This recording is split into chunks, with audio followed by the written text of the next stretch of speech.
Oh, my darling, there's so much. Firstly, give me 2 seconds.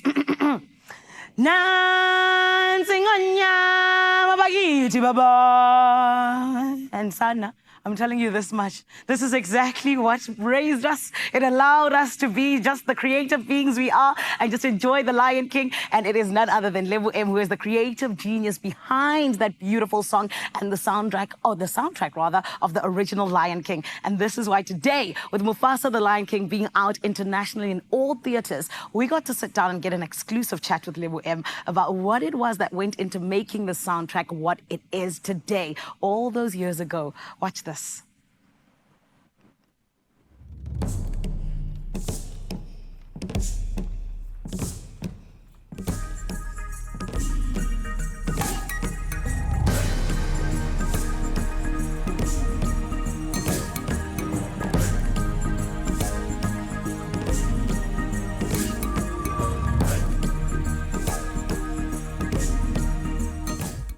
It's my great pleasure to introduce the man who gave the voice to the soul of Africa, Lebo.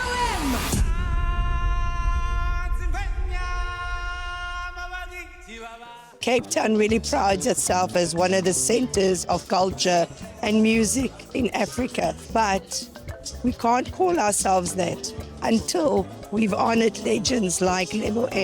What this man brings is part of our DNA. I'm an absolute fan of The Lion King because I'm the Lion Queen. I mean, who's not a fan of The Lion King? It's absolutely amazing to see that one of our sons grown on our soil is coming back to Africa, South Africa, and it is absolutely amazing for a theatre like Artscape, which has shaped itself as a home for all and a home for all art genres. Now we can also celebrate our African composers, our African producers, our African artists on our homegrown soil. And I mean, that is just the best way to celebrate our culture and our arts in Africa and in South Africa. Music and art is manifested first by emotion. How do I feel? And how do I think the receiver will feel? Then comes, what is the storyline? Somewhere between those two things will come a melody. And what drives everything else will be the rhythm. And I think because our sense of pace, tempo as Africans, rhythm is globally the most natural and most organic relationship between a human being and earth and nature, that flows the minute after I start entering the creative process. Yeah, the world knows. First time when you're going on stage and the movie starts, it starts with a whole new song I wrote.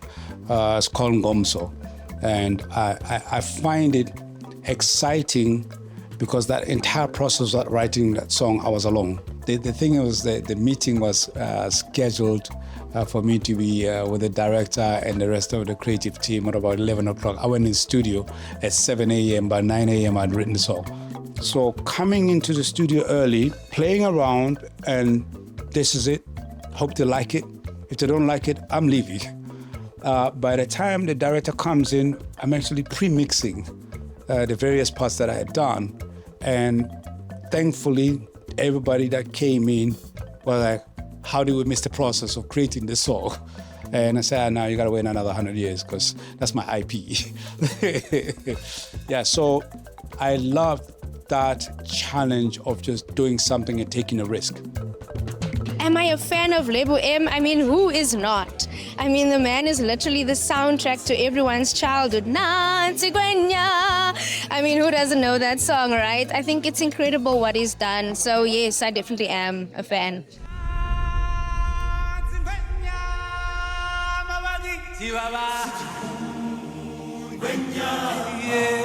Growing up as a kid, we used to watch Lion King, and I always wanted to be that small lion, you know. Everyone has that small lion inside of them that wants to come out and first. So I'm a huge fan of Lion King, yeah. Having announced my first concert in Africa, at home, in South Africa, and in Cape Town, for all places, I think the announcement itself is my biggest achievement so far.